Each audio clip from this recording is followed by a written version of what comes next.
2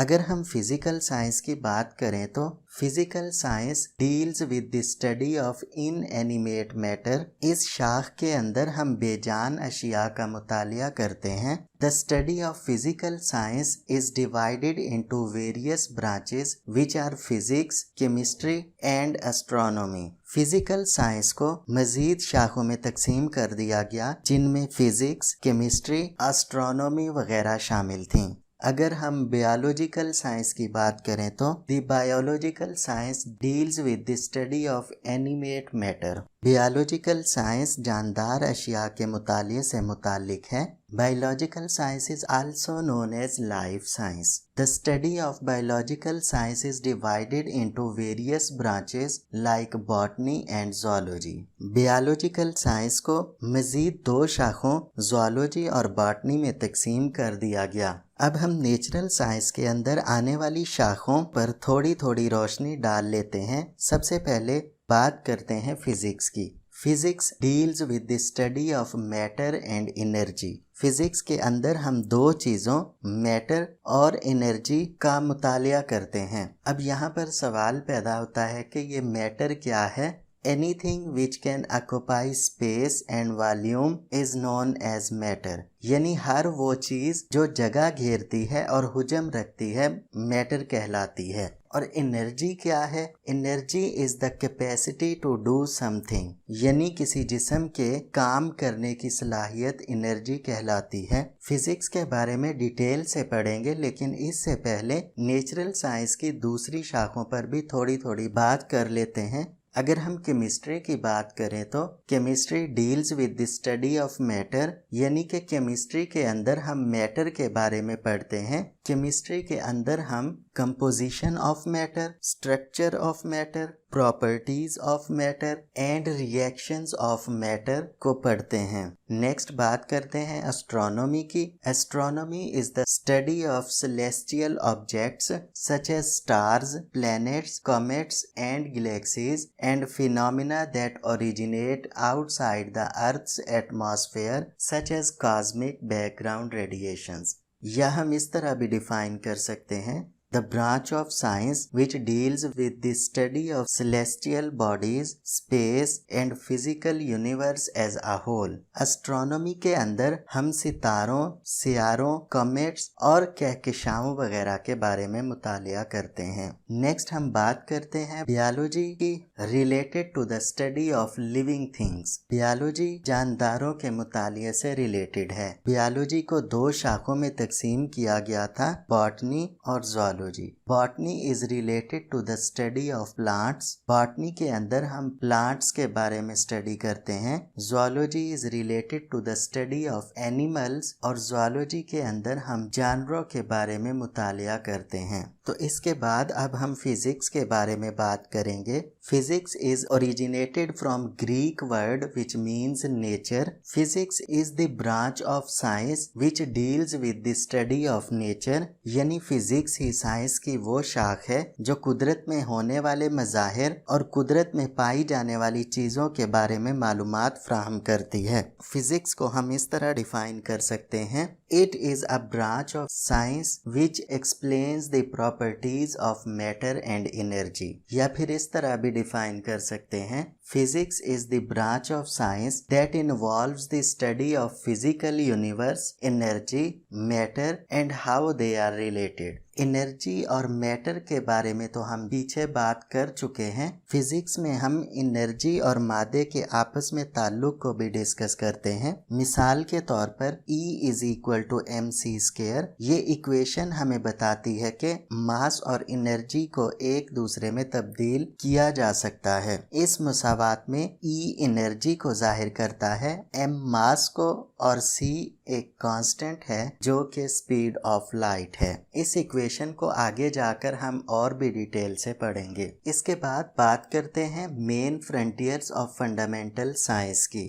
یعنی کہ بنیادی سائنس کی حدود کیا ہیں. There are 3 main frontiers of fundamental science. The world is extremely large. Radio telescope has gathered information from every nook and corner of the universe. It has also gathered information about the firelight of Big Bang. جیسا کہ ہم جانتے ہیں کہ یہ دنیا بہت وسیع ہے، مثال کے طور پر ریڈیو ٹیلیسکوپ کی مدد سے ہم اس کائنات کے ہر کونے سے انفارمیشن حاصل کرتے ہیں، تو ان بڑے اجسام کے بارے میں معلومات بھی ہم فزکس کی مدد سے حاصل کرتے ہیں۔ The world is extremely small, that of particles such as electrons, protons, neutrons, mesons and others. دوسری طرف آپ جانتے ہیں کہ یہ دنیا بہت چھوٹی ہے، اس میں بہت چھوٹے چھوٹے پارٹیکلز موجود ہیں جیسا کہ الیکٹران، پروٹونز، نیوٹران، میزانز وغیرہ، تو ان پارٹیکلز کے بارے میں بھی انفارمیشن ہمیں فزکس کی مدد سے حاصل ہوتی ہے۔ The world of complex matter, it is the world of middle-sized things such as molecule and earth. اب بہت بڑے اجسام کے بارے میں اور بہت چھوٹے اجسام کے بارے میں تو انفارمیشن ہمیں فزکس سے ملتی ہے، لیکن یہاں پر ایک انتہائی دلچسپ بات یہ ہے کہ یہ دنیا بہت پیچیدہ ہے جو کہ درمیانے درجے کی چیزوں کی دنیا ہے، تو فزکس ہمیں ان درمیانے درجے کے چیزوں کے بارے میں بھی معلومات حاصل کرنے میں مدد فراہم کرتی ہے۔ All the three frontiers are the main feature of fundamental physics. اب یہ اپنے ذہن میں بٹھا لیں کہ فزکس بنیادی سائنس ہے، اور جو بنیادی سائنس کی حدود ہیں وہی فزکس کی بھی حدود ہیں۔ اب ہم بات کرتے ہیں فزکس کی شاخوں کے بارے میں۔ فزکس کو ایک وسیع علم ہونے کی وجہ سے بہت ساری شاخوں میں تقسیم کیا گیا ہے۔ فزکس کو پہلے mechanics, heat, sound, light, electricity and magnetism وغیرہ میں تقسیم کیا گیا۔ 19ویں صدی کے اختتام پر ماہر طبیعیات کو اس بات پر یقین تھا کہ وہ فزکس کے بارے میں ہر چیز کو دریافت کر چکے ہیں، لیکن 20ویں صدی کے آغاز میں نئے ہونے والے تجربات کے نتائج سے معلوم ہوا کہ فزکس کے بارے میں تجویز کیے گئے قوانین میں کچھ رد و بدل کی ضرورت ہے۔ پھر نئے تجربات کی بنیاد پر ان قوانین میں موڈیفیکیشن کی گئی اور بہت سے نئے قوانین کو بھی دریافت کیا گیا، جس سے فزکس کی بہت سی مختلف شاخوں کا اجرا ہوا، جن میں particle physics, nuclear physics, solid state physics اور ریلیٹیوسٹک میکینکس وغیرہ شامل ہیں۔ فزکس اصل میں تمام سائنسوں سے بنیادی ہے، اس لیے اسے سائنس کی ماں بھی کہہ سکتے ہیں۔ فزکس کی دوسری شاخوں یعنی کیمسٹری اور بایو وغیرہ سے مشابہت ہونے کی وجہ سے اس کو مزید شاخوں میں بھی تقسیم کیا گیا، جیسے کہ physical chemistry, bio physics, astro physics اور ہیلتھ فزکس وغیرہ۔ اب یہاں پر ایک اور سوال بھی پیدا ہوتا ہے کہ ہم فزکس کو کیوں پڑھتے ہیں؟ تو یاد رکھیں، man has been curious to know the how and why behind the working and function of things. He asks the fundamental questions like how did the universe begin? How does it change? Why do things fall to the ground? Why does the moon seem to change shape during the month? What is universe? What is earth? Which thing is responsible to hold the different particles together in the universe? انسان اصل میں ہمیشہ سے ہی تجسس میں رہا ہے۔ اس نے ہمیشہ یہ جاننے کی کوشش کی ہے کہ چیزوں کے کام کرنے کے پیچھے کون سے اصول چھپے ہوئے ہیں، یا مختلف چیزیں کیوں اور کیسے کام کرتی ہیں۔ وہ ہمیشہ سے یہ سوال پوچھتے چلے آ رہا ہے کہ کائنات کا آغاز کیسے ہوا، اس میں تبدیلی کیسے آتی ہے، چیزیں زمین پر کیوں گرتی ہیں، کائنات کیا ہے، زمین کیا ہے وغیرہ۔ Physics is all about trying to answer questions like these. Physics explains the natural phenomenon with the help of fundamental laws and principles. For example, Newtonian laws and Archimedes principle. Physics ان تمام سوالات کے جواب دینے کی کوشش کرتی ہے۔ Physics قدرت میں ہونے والے مظاہر کو بنیادی اصولوں اور قوانین جیسا کہ نیوٹونین لا اور ارشمیدس پرنسپل وغیرہ سے واضح کرتی ہے۔ یہ ہمیشہ یاد رکھیں کہ فزکس کو سمجھنے کے لیے میتھس کو سمجھنا بہت ضروری ہے۔ میتھمیٹکس فزکس کے لیے کیوں ضروری ہے؟ اس سوال کا جواب ڈھونڈنے کی کوشش کرتے ہیں۔ اگر ہم فزکس کو سمجھنا چاہتے ہیں تو اس کے لیے میتھمیٹکس بہت ضروری ہے۔ میتھمیٹکس کے بغیر فزکس بالکل ادھوری ہے۔ سادہ الفاظ میں ہم کہہ سکتے ہیں کہ ریاضی فزکس کا بازو ہے۔ جیسے بازو کے بغیر کوئی انسان مکمل نہیں ہو سکتا، اسی طرح میتھمیٹکس کے بغیر بھی فزکس مکمل نہیں ہو سکتی۔ یہاں پر یہ بھی یاد رکھیں کہ physics and human conditions improved when mathematics was incorporated in physics some 400 years ago.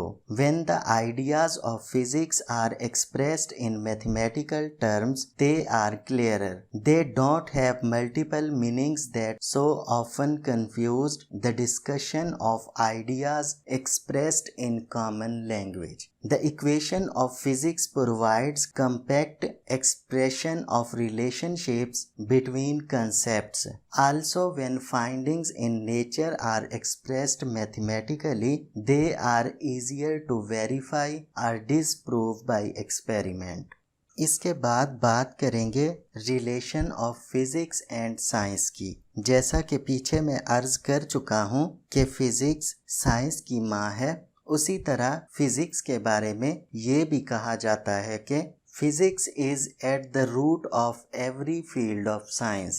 Most of the major developments in chemistry, biology, geology, agriculture, environmental science, astronomy, engineering, and even in medicine have been made by physicists. اس کے بعد physics and technology کی بات کرتے ہیں۔ Physics and technology are closely related, however they are also different from each other. Physics is concerned with gathering knowledge and organizing it. Technology lets human use that knowledge for practical purposes. یہاں پر آپ کو یہ بھی بتاتا چلوں کہ پچھلے چند سالوں کے دوران سائنس میں برق رفتار ترقی فزکس کے میدان میں نئی دریافتوں اور ایجادات کے باعث ہی ممکن ہو سکی ہے۔ ٹیکنالوجی سائنسی اصولوں کے اطلاق کی حامل ہوتی ہے۔ موجودہ دور میں زیادہ تر ٹیکنالوجی فزکس سے متعلق ہے۔ مثال کے طور پر کار میکینکس کے اصولوں پر بنائی جاتی ہے اور ریفریجریٹر کی بنیاد تھرمو ڈائنامکس کے اصولوں پر ہے۔ ہماری روزمرہ زندگی میں استعمال ہونے والا شاید ہی کوئی ایسا آلہ ہوگا جس میں فزکس کا عمل دخل نہ ہو۔ پلی کو ذہن میں لائیے جو وزنی اشیاء اٹھانے کے لیے استعمال کی جاتی ہے۔ بجلی نہ صرف روشنی اور حرارت حاصل کرنے کے لیے استعمال ہوتی ہے بلکہ میکینیکل انرجی حاصل کرنے کا ذریعہ بھی ہے، جس سے الیکٹرک فین اور موٹریں وغیرہ چلتی ہیں۔ ذرائع آمد و رفت مثلاً کار، ہوائی جہاز، گھریلو آلات مثلاً refrigerator, air conditioner, vacuum cleaner, washing machine اور مائکرو ویو اوون وغیرہ تمام فزکس کے اصولوں پر کام کرتے ہیں۔ اسی طرح مواصلات کے ذرائع مثلاً ریڈیو، ٹی وی، ٹیلی فون اور کمپیوٹر وغیرہ بھی فزکس کے اطلاق کے نتیجے میں وجود میں آئے ہیں۔ ان آلات نے ماضی کی بنسبت ہماری زندگی زیادہ آسان، تیز اور آرام دہ بنا دی ہے۔ مثال کے طور پر ہماری ہتھیلی سے بھی چھوٹے موبائل فون کو ہی لے لیجئے۔ اس سے ہم دنیا کے کسی بھی مقام پر لوگوں سے رابطہ قائم کر سکتے ہیں، تازہ ترین معلومات حاصل کر سکتے ہیں، اس سے تصاویر کھینچی جا سکتی ہیں، انہیں محفوظ کیا جا سکتا ہے، اپنے دوستوں کو پیغام بھیج سکتے ہیں، ان کے پیغامات وصول کر سکتے ہیں، ریڈیو کی نشریات سن سکتے ہیں، نیز اسے بطور کیلکولیٹر بھی استعمال کیا جا سکتا ہے۔ لہٰذا ہم کہہ سکتے ہیں کہ physical phenomena is there behind every technology and therefore physics has a key role in the progress of human mankind and in the improvement of quality of living۔ اسی کے ساتھ آج کی ویڈیو کا اختتام کرتے ہیں۔ بہت جلد آپ کی خدمت میں حاضر ہوں گے ایک نئی ویڈیو کے ساتھ۔ تب تک اجازت دیجیے۔ اللہ حافظ۔